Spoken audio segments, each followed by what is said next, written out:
कहानी की शुरुआत होती है एक देर रात से। मेलविन नाम का एक रिपोर्टर अपनी ऑफिस में काम कर रहा होता है। तभी उसके दरवाजे पर एक औरत दस्तक देती है। ये औरत थी डोहर्टी, जो BTH नाम की एक बड़ी फार्मास्यूटिकल कंपनी में काम किया करती थी। डोहर्टी मेलविन को बताती है कि BTH एक बेहद बड़ा घिनौना काम कर रही है। ये कंपनी इतना ज्यादा जहरीला कचरा इधर उधर फेंक रही है, जिसकी वजह से जानवरों में अजीब अजीब म्यूटेशन हो रही हैं और इलाके में रहने वाले लोगों की सेहत पर भी बेहद बुरा असर पड़ रहा है। मेलविन और डोहर्टी मिलकर इस कंपनी की करतूतों को दुनिया के सामने लाने का फैसला करते हैं, मगर तभी मेलविन की नजर सिक्योरिटी कैमरों पर जाती है और जो वो देखता है वो बेहद खतरनाक था। इमारत के चारों तरफ किलर नट्स ने घेरा डाल लिया था। किलर नट्स एक बेहद हिंसक गैंग था, जो साथ ही साथ एक पॉपुलर बैंड भी था और BTH ने उन्हें पैसे देकर खरीद रखा था। मेलविन समझ जाता है कि अगर दोनों एक साथ पकड़े गए तो सब कुछ खत्म हो जाएगा, इसलिए वो डोहर्टी को वहां से भागने को कहता है और खुद चिल्लाकर किलर नट्स का ध्यान अपनी तरफ खींचता है ताकि डोहर्टी आराम से निकल सके। मगर डोहर्टी जब सीढ़ियों की तरफ भागती है तो देखती है कि उन बदमाशों ने सीढ़ियां पहले से ही ब्लॉक कर रखी हैं। उसके पास कोई और रास्ता नहीं था। मजबूरन डोहर्टी रेलिंग के ऊपर से छलांग लगाती है, मगर जैसे ही वो नीचे उतरती है तो उसके हाथ में जो मेमोरी ड्राइव थी जिसमें कंपनी के सारे सबूत भरे हुए थे वो टूटकर बिखर जाती है। इधर ऑफिस में किलर नट्स दरवाजा तोड़कर अंदर घुसाते हैं और मेलविन पर गोलियां चला देते हैं, मगर मेलविन फिर भी खड़ा हो जाता है। वो लोग दोबारा उस पर गोलियां चलाते हैं, मगर मेलविन फिर भी हिलने की कोशिश करता है। इस बार वो लोग उस पर एक तिरंगा दाग देते हैं, जिसकी वजह से मेलविन खिड़की से बाहर जाकर गिरता है। बाहर खड़ी डोहर्टी अपनी आंखों के सामने मेलविन को मरते हुए देखती है और वहां से भाग जाती है। अब अगली सुबह हम विंस्टन नाम के एक शख्स को देखते हैं जो अपने रोज के काम के लिए उठ रहा होता है। विंस्टन की पत्नी गुजर चुकी थी। अब वो अकेले अपने सौतेले बेटे वेड की देखभाल किया करता था, मगर दोनों के बीच कोई खास रिश्ता नहीं था। जब दोनों घर से बाहर निकलते हैं तो विंस्टन देखता है कि स्पेंस नाम का एक आदमी उनकी पड़ोसन डेजी को तंग कर रहा था। स्पेंस डेजी को उसकी प्रॉपर्टी बेचने के लिए मजबूर करना चाहता था। वो बार बार धमकी भरी बातें कहता जा रहा था। डेजी बेचारी डर के मारे आखिरकार हाँ कर देती है। स्पेंस कहता है कि वो कागज लेकर बाद में आएगा, मगर जाते जाते उसने डेजी की बिल्ली को उठाकर सड़क के बीच में फेंक दिया। ये देखकर विंस्टन एक पल भी नहीं रुकता और भागकर उस बिल्ली को बचाने जाता है। इस चक्कर में एक कार ने उसे लगभग टक्कर मार दी। इधर वेड बिना कुछ कहे चुपचाप चला जाता है। विंस्टन उसके पीछे पीछे जाता है ताकि ये देख सके कि वो ठीक है, मगर वेड उस पर भड़क जाता है और कहता है कि विंस्टन ने डेजी का साथ क्यों नहीं दिया। विंस्टन उसे समझाने की कोशिश करता है कि कई बार जिंदगी में कुछ नहीं किया जा सकता। इसके बाद विंस्टन BTH फैक्ट्री में अपनी जॉब के लिए पहुंचता है, जहां वो एक जनीटर यानी सफाई कर्मचारी की तरह काम करता था। फैक्ट्री में अक्सर अलार्म बजते रहते थे और लोगों के चिल्लाने की आवाजें भी सुनाई देती थीं, मगर विंस्टन ये सब सुनकर भी अनदेखा कर देता था क्योंकि उसे अपनी नौकरी की जरूरत थी। शिफ्ट खत्म होने के बाद विंस्टन डॉक्टर के पास अपनी टेस्ट रिपोर्ट्स लेने जाता है, मगर वहाँ जो खबर उसे मिलती है वो उसके लिए बेहद बुरी थी। डॉक्टर उसे बताता है कि उसके दिमाग में एक बेहद खतरनाक ट्यूमर है और उसके पास अब केवल 1 साल का वक्त बचा है। ऑपरेशन इस स्टेज पर नामुमकिन था और जो दवाई का इलाज था वो इतना महंगा था कि आम इंसान उसे अफोर्ड नहीं कर सकता था। विंस्टन तुरंत अपनी इंश्योरेंस कंपनी को कॉल लगाता है और उसे पता चलता है कि उसका प्लैटिनम प्लान होने के बावजूद इस इलाज का खर्च उसकी इंश्योरेंस कवर नहीं करेगी। विंस्टन के पैरों तले जमीन खिसक जाती है। इधर BTH के मालिक रॉबर्ट को कंपनी के गिरते हुए स्टॉक्स की वजह से बेहद गुस्सा आ रहा था। हर तरफ उसके गैंगस्टर्स के साथ गैर कानूनी डील्स और जहरीले कचरे को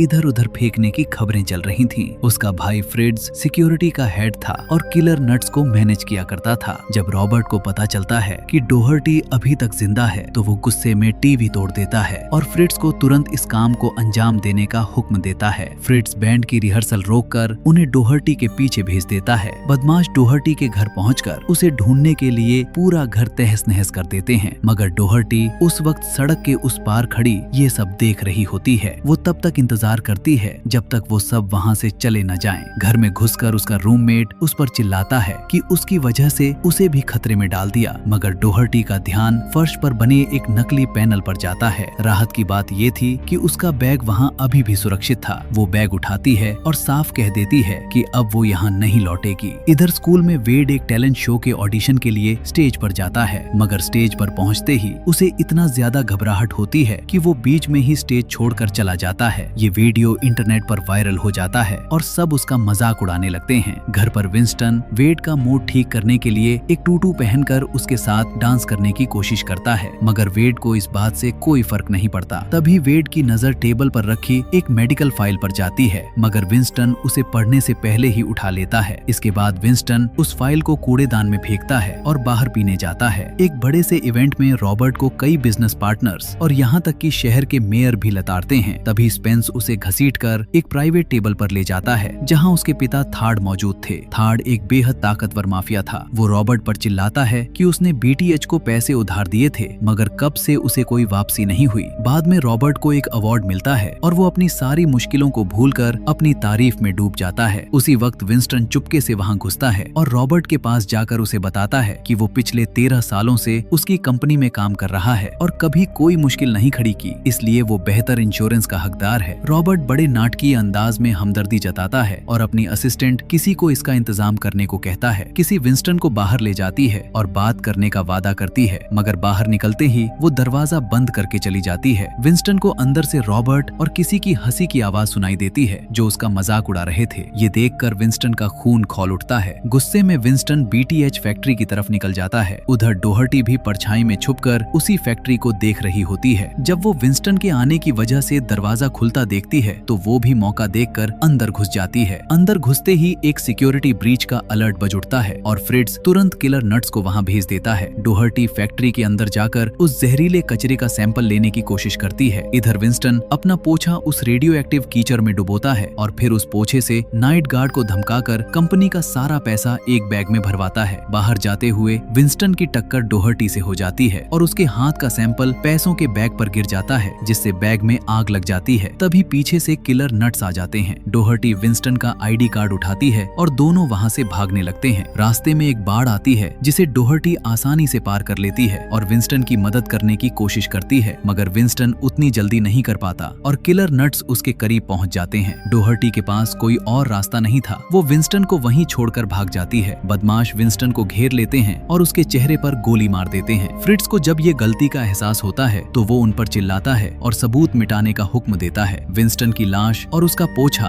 उस रेडियो एक्टिव कचरे के कुंड में फेंक दिया जाता है। डोहर्टी दूर से ये सब देख रही होती है, मगर तभी कुछ अजीब होता है। उस रेडियो एक्टिव कचरे ने विंस्टन के शरीर में घुसकर उसे दोबारा जिंदा कर दिया था, मगर साथ ही साथ उसे पूरी तरह बदल भी दिया था। जब विंस्टन उस कुंड से बाहर निकलता है तो वो एक बदसूरत हरे रंग का जानवर जैसा दिखने लगा था। अपना ये हाल देखकर वो दहशत में चिल्लाता है। इसके बाद वो घर लौटने की कोशिश करता है और रास्ते में देखता है कि डेजी स्पेंस के कागजों पर दस्तखत कर रही है। किसी को दिखना नहीं चाहता था, इसलिए विंस्टन फायर एस्केप से चढ़कर अपने अपार्टमेंट की खिड़की तक पहुंचता है। अंदर वेड डरा हुआ था और 911 पर कॉल कर रहा था क्योंकि उसका सौतेला बाप गायब था। तभी उसकी नजर खिड़की पर उस डरावने जानवर पर पड़ती है और वो घबराहट में एक चीज उसके मुंह पर दे मारता है, जिसकी वजह से विंस्टन नीचे गिरकर स्पेंस की गाड़ी पर जा पड़ता है। अलार्म की आवाज सुनकर स्पेंस नीचे आता है और विंस्टन को देखकर उस पर गोलियां चला देता है, मगर उस नई बॉडी ने गोली को बाहर धकेल दिया और घाव खुद ब खुद भर गया। गुस्से में विंस्टन स्पेंस का हाथ पकड़कर खींच देता है, जिससे उसका हाथ उखड़ जाता है। सड़क पर खड़े लोग ये सब अपने फोनों पर रिकॉर्ड करने लगते हैं। विंस्टन वहां से भाग जाता है और डेजी उस मौके का फायदा उठाकर स्पेंस से अपने कागज वापस ले लेती है। जब पुलिस वहां पहुंचती है तो भीड़ विंस्टन को अजीब अजीब नामों से बुलाती है। एक पुलिस वाला हवा में गोली चलाकर ऐलान करता है कि अब विंस्टन का पीछा किया जाएगा। पागल भीड़ मशाले लेकर विंस्टन के पीछे दौड़ पड़ती है और विंस्टन जंगल में छुपने पर मजबूर हो जाता है, जहां वो बेहोश हो जाता है। अगली सुबह विंस्टन की आंखें खुलती हैं तो वो गुथरी नाम के एक बेघर आदमी के कैंप में होता है। गुथरी उससे बिल्कुल नहीं डरता था। वो विंस्टन का पोछा उसे वापस देता है और कहता है कि इसका इस्तेमाल जिम्मेदारी से करना होगा। इधर वेड टीवी देख रहा होता है और उसे पता चलता है कि अधिकारी उस जानवर को ढूंढ रहे हैं जिसे उसने देखा था। वो तुरंत स्टेशन को जानकारी देने के लिए कॉल लगाता है। अब शहर में एक फास्ट फूड जॉइंट में एक दक्षिणपंथी उग्रवादी गुट नास्टी लैड्स ने पूरी दुकान पर कब्जा कर लिया था। वो सभी ग्राहकों को बंधक बनाए हुए थे। उनकी नाराजगी ये थी कि रेस्टोरेंट का नाम मिस्टर मीट से बदलकर मिस मीट कर दिया गया था। एक डिटेक्टिव उनके लीडर को समझाने की कोशिश करता है, मगर वो गोलियां चला देता है। विंस्टन शहर में वापस आ रहा होता है, तभी ये सब उसे दिखता है। अंदर एक अंधी महिला ग्राहक उन लैड्स को खरी खोटी सुनाती है और अपना ड्रिंक उनके लीडर पर फेंक देती है। जब लीडर उसे गोली मारने वाला होता है तो विंस्टन पिछले दरवाजे से तोड़कर अंदर घुस आता है और पोछे से लीडर को इतने जोर से मारता है कि उसका आधा चेहरा ही उड़ जाता है। इसके बाद विंस्टन एक एक करके उन सभी बदमाशों को खत्म करता है। ये लड़ाई बेहद भयानक और खूनी थी, मैं कह नहीं सकता, मगर सीन देखकर आपको समझ आ ही जाएगा यहाँ क्या हुआ होगा। आखिर में सभी बंधकों को बाहर जाने दिया जाता है। जब पुलिस विंस्टन को गोली मारने के लिए तैयार होती है तब वो बंधक उसका बचाव करते हैं और उसे अपना हीरो कहते हैं। एक रिपोर्टर तुरंत उससे सवाल पूछने लगता है और वेड टीवी पर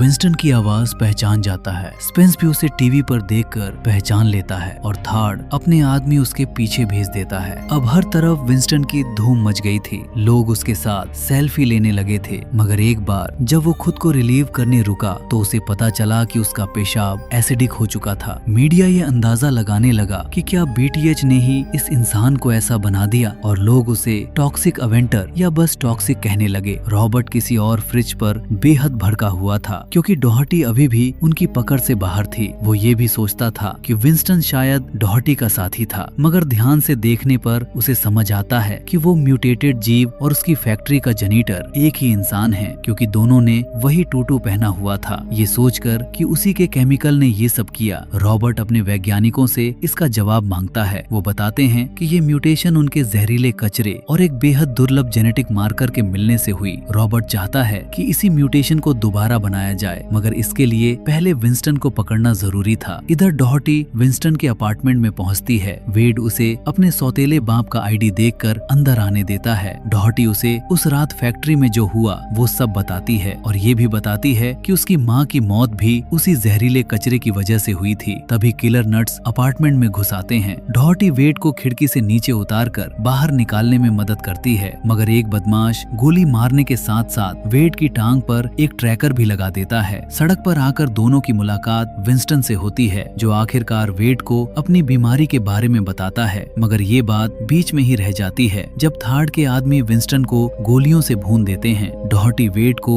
वहाँ से खींच कर ले जाती है। विंस्टन ठीक होकर उठता है और अपने पोछे से उस हमलावर को खत्म करके वहाँ से भाग जाता है। जंगल में वेड को एक बीपिंग की आवाज सुनाई देती है और तब दोनों को उस ट्रैकर का पता चलता है। किलर नट्स वहाँ पहुंचकर डॉहर्टी को घायल कर देते हैं और वेड को उठा ले जाते हैं। इधर विंस्टन एक पुरानी इमारत में छुपकर अपने घावों की जांच करता है। गोलियां तो निकल आई थीं, मगर घाव अभी बंद नहीं हुए थे। थार्ड के बाकी आदमी उसे ढूंढ रहे थे। विंस्टन कचरे के थैलों में छुपकर पहले बदमाश को धोखे से मारता है, फिर उसकी लाश को कठपुतली की तरह इस्तेमाल करके दूसरे बदमाश को अपनी तरफ बुलाता है और उसे भी खत्म कर देता है। आखिर में वो एक बदमाश की गाड़ी के ऊपर कूदकर ड्राइवर का सिर उखाड़ देता है और गाड़ी लेकर वहाँ से निकल जाता है। इसके बाद विंस्टन डॉहर्टी को ढूंढता है और उसे गुथरी के कैंप पर ले जाता है। गुथरी ने बताया था कि वो पहले डॉक्टर था, मगर उसने कोई मदद नहीं की। विंस्टन के पास कोई और रास्ता नहीं था, इसलिए उसने अपना खून डॉहर्टी के घाव में डाल दिया, जिससे वो ठीक हो गई। जब डॉहर्टी को होश आता है तो वो विंस्टन के साथ टीम बनाने का फैसला करती है। नट्स की वैन में फ्रिट्ज वेड से कहता है कि वो डरे नहीं, क्योंकि उसे केवल विंस्टन चाहिए था, मगर वेड गुस्से में कहता है कि कम से कम विंस्टन उससे प्यार करता है और पहली बार उसे डैड कहता है। वो कहता है कि फ्रिट्ज के पास ऐसा कोई नहीं जो उससे इतना प्यार करे। ये बात फ्रिट्ज को अंदर से हिला देती है। इधर एक गुस्साए थार्ड का रॉबर्ट को फोन आता है। वो बीटीएच को विंस्टन के अस्तित्व के लिए जिम्मेदार ठहराता है। थार्ड रॉबर्ट को सजा देना चाहता था, मगर रॉबर्ट किसी और फ्रिट्ज को वेड के साथ आते देखकर थार्ड को भरोसा दिलाता है कि सब कुछ उसके काबू में है। कुछ वक्त बाद किलर नट्स एक बड़े शो में परफॉर्म कर रहे होते हैं। डॉहर्टी चुपके से बैंड का माइक बंद करके विंस्टन का माइक ऑन कर देती है। विंस्टन भीड़ के बीच से चलता हुआ बैंड का सबसे पॉपुलर गाना गाता हुआ स्टेज पर पहुंच जाता है। भीड़ दीवानी हो जाती है। बैंड का सिंगर गुस्से में विंस्टन पर गोली चला देता है, मगर विंस्टन अपने पोछे से उसका सिर उखाड़ देता है। भीड़ में दहशत फैल जाती है और बैंड के बाकी मेंबर विंस्टन से बदला लेने आगे आते हैं। एक आदमी स्टेज से गिरकर वहीं मर जाता है। विंस्टन का पोछा एक और मेंबर के सिर को चीरता हुआ मिक्सर टेबल पर जा लगता है, जिससे डीजे करंट लगकर मर जाती है। गिटारिस्ट को विंस्टन कई घूसों से नीचे गिरा देता है और उसकी दाढ़ी नोचकर उसे खिला देता है। भीड़ हैरान रह जाती है और सोचने लगती है कि उनका हीरो शायद असल में एक खतरनाक जानवर है, मगर विंस्टन उन्हें बैंड और बीटीएच की सच्चाई बता देता है। आखिरी बचे बैंड मेंबर के भागने की कोशिश पर डॉहर्टी उसे लकड़ी से ठोक देती है। विंस्टन वेड के बारे में पूछते हुए उसका मास्क उतारता है तो देखता है कि उसके नीचे एक बेहद छोटा सा सिर था। उस चीखती आवाज ने विंस्टन को बता दिया कि उसका बेटा कहाँ मिलेगा। कुछ ही देर में दोनों रॉबर्ट की हवेली पहुंच जाते हैं। विंस्टन अपनी आंख निकालकर आगे भेजता है और देखता है कि बाहर 2 गार्ड हैं। डॉहर्टी उनसे फ्लर्ट करने की कोशिश करती है। एक महिला को देखकर दोनों गार्ड इतना घबरा जाते हैं कि गलती से एक दूसरे को गोली मार देते हैं। गार्डन के एक शेड में बंद वेड विंस्टन को आते देखकर खतरे की चेतावनी देने की कोशिश करता है, मगर बहुत देर हो चुकी थी। रॉबर्ट की एक मूर्ति से नींद लाने वाली गैस निकलती है और दोनों बेहोश हो जाते हैं। जब होश आता है तो वो खुद को लैब में जंजीरों से बंधा पाते हैं। वैज्ञानिक विंस्टन के खून का सैंपल लेकर रॉबर्ट के लिए एक सीरम बनाने की कोशिश करते हैं, मगर ये इतना आसान नहीं था। रॉबर्ट उन पर प्रयोग दोहराते रहने का दबाव बनाता है और विंस्टन को कई दर्दनाक प्रक्रियाओं से गुजरना पड़ता है। आखिरकार वैज्ञानिक एक ऐसा सीरम बना लेते हैं जो सही रेंज में था, मगर एक बात थी जो उन्हें बतानी थी। रॉबर्ट सुने बिना ही वो बोतल उठा लेता है। तभी थार्ड अपने आदमियों के साथ आ जाता है और न्यूज चला देता है। विंस्टन का कॉन्सर्ट में किया बवाल पूरे मीडिया पर छाया हुआ था और मेयर ने ऐलान कर दिया था कि वो अब BTH का साथ नहीं देगी। थार्ड रॉबर्ट को सजा देने के लिए तैयार था, इसलिए रॉबर्ट ने वो सीरम खुद पी लिया। शुरुआत में बदलाव ज्यादा दिखाई नहीं दिया, मगर रॉबर्ट पहले से तेज और ताकतवर हो गया था। उसने थार्ड और उसके सभी आदमियों को चंद सेकंडों में बेहद बर्बर तरीके से खत्म कर दिया। जब किसी वहां आती है तो रॉबर्ट का रूपांतरण पूरा हो चुका था और अब वो और भी ज्यादा जानवर जैसा दिखने लगा था। किसी भी सीरम पीना चाहती थी, मगर कुछ ही बूंदे बची थी। रॉबर्ट बीमार महसूस करने लगता है और वैज्ञानिक बताते हैं कि सीरम अभी तैयार नहीं था। किसी गुस्से में उन पर इलाज ढूंढने का दबाव डालती है और साथ ही गार्डों को हुक्म देती है कि वेड समेत सभी बंदियों को खत्म कर दो। फ्रिट्ज ये सुनकर दंग रह जाता है। जब किसी पलटती है तो फ्रिट्ज देखता है कि उस पर भी सीरम का थोड़ा बहुत असर हुआ है। वो किसी एक बेगुनाह बच्चे को मारने से इनकार करता है और गार्डों को रोकने की कोशिश करता है, ये कहते हुए कि ये जानवर अब रॉबर्ट नहीं रहा। गुस्से में किसी उसे लात मारती है और लोहे की छड़ से पीटने लगती है। सेल में बंद डॉहर्टी को पता चलता है कि वेड को मारा जाएगा और वो विंस्टन को लड़ने के लिए मनाती है, मगर विंस्टन जितना भी जोर लगाता है जंजीरें नहीं टूटती। तभी उसे अपने एसिडिक पेशाब की याद आती है। वो अपनी पैंट खोलता है और खुद को रिलीव करके दोनों को आजाद कर लेता है। डॉहर्टी एक कंप्यूटर चुरा लेती है ताकि सबूत हासिल कर सके। विंस्टन दरवाजा मुक्के से तोड़कर अपना पोछा वापस लेता है। बाहर दो गार्ड शेड की तरफ आ रहे होते हैं। विंस्टन चिल्लाकर उनका ध्यान खींचता है और एक पत्थर एक के मुंह पर दे मारता है, जिससे वो वहीं ढेर हो जाता है। दूसरा गार्ड गोली चलाता है और गलती से एक गैस टैंक में लग जाती है, जिससे एक जोरदार धमाका होता है और शेड उड़ जाता है। विंस्टन झटके से पीछे जाता है और उसे लगता है कि वेड मर गया। तभी रॉबर्ट एक कुल्हाड़ी लेकर आ जाता है और विंस्टन से लड़ाई शुरू हो जाती है। दोनों के हथियार आपस में फंस जाते हैं और रेडियो एक्टिव पोछा कुल्हाड़ी को काटने लगता है। रॉबर्ट विंस्टन का पोछा छीनकर उसका सिर काटने की कोशिश करता है, मगर कुल्हाड़ी पर हुए जहरीले नुकसान की वजह से ये कोशिश नाकाम रहती है। विंस्टन पोछा वापस लेकर रॉबर्ट के चेहरे पर जला देता है और रॉबर्ट भागने लगता है। दोनों एक दूसरे का पीछा करते हुए पहाड़ी से नीचे लुढ़क जाते हैं। इधर डॉहर्टी गाड़ी के पास जाती है, मगर पीछे से किसी उसे जंजीरों से गला घोटने लगती है। काफी मशक्कत के बाद किसी उसे छोड़ देती है और डॉहर्टी खुद को संभालकर ठीक से लड़ने आगे आती है। किसी का ध्यान पास में लड़ रहे रॉबर्ट और विंस्टन पर जाता है और उसी मौके पर डॉहर्टी उसके सिर पर टॉयलेट दे मारती है। उसी वक्त रॉबर्ट विंस्टन को गिरा देता है, मगर जब वो उसे खत्म करने वाला होता है तो डॉहर्टी उसे भी टॉयलेट मार देती है। रॉबर्ट हार मानने को तैयार नहीं था, इसलिए वो जहरीले कचरे का एक कंटेनर काट देता है। विंस्टन उसकी कुल्हाड़ी तोड़ता है और उसे बार बार घूंसे मारता है, फिर उसका गला पकड़ लेता है, मगर तभी वेड वहां आकर उसे डैड पुकारता है। पता चलता है कि फ्रिट्ज एक छुपी सुरंग से उसे बचा कर लाया था। रॉबर्ट इस मौके का फायदा उठाकर दोबारा हमला करता है। विंस्टन अपने पोछे से उसे गाड़ी के ऊपर उछाल देता है। उसका सिर बोनेट में धंस जाता है और डॉहर्टी इंजन चालू करके उसे खत्म कर देती है। इसके बाद जब विंस्टन वेड से मिलने जाता है तो किसी पीछे से उसे चाकू मार देती है। जब फ्रिट्ज रोकने की कोशिश करता है तो उसका गला भी काट दिया जाता है। विंस्टन किसी पर टूट पड़ता है और दोनों उस बिखरे हुए कचरे में जा गिरते हैं, जिससे एक बड़ा धमाका होता है जो किसी को हमेशा के लिए खत्म कर देता है। कुछ वक्त बाद विंस्टन को अस्पताल में होश आता है। वो अंधी महिला जो बर्गर वाले इंसिडेंट में थी वो वहाँ मौजूद थी और उसने बताया कि वो असल में एक स्पेशल एजेंट है। उसने टीवी चलाया जिसमें न्यूज चल रही थी। डॉहर्टी ने BTH की पूरी साजिश को उजागर कर दिया था। मेयर और कुछ पुलिस वाले भी इसमें शामिल थे। एजेंट ने बताया कि वो सालों से BTH के पीछे थी और विंस्टन की मदद के लिए वो इतनी आभारी है कि उसके किए हुए जुर्म माफ कर दिए जाएंगे। डॉक्टर ने उसे बताया कि उसकी म्यूटेशन ने उसके कैंसर को खत्म कर दिया है। जब विंस्टन अस्पताल से बाहर निकला तो डेजी और पूरी भीड़ उसका शुक्रिया अदा करने के लिए वहां खड़ी थी। वेड ने पहली बार उसे गले लगाया। डॉहर्टी ने दूर से उसे अलविदा कहा। एक और कमरे में फ्रिट्ज पहरे में था और किसी वहां जिंदा होश में आ गई। जब स्कूल का टैलेंट शो आया तो वेड इस बार हिम्मत के साथ स्टेज पर गया और विंस्टन पीछे से उस पर गर्व से मुस्कुराते हुए खड़ा था। अगर आपको ये कहानी अच्छी लगी तो हमारे चैनल को सब्सक्राइब करना बिल्कुल भी ना भूलें और नोटिफिकेशंस ऑन करें ताकि ऐसी और कहानियां आप तक पहुंचती रहें। देखने के लिए शुक्रिया।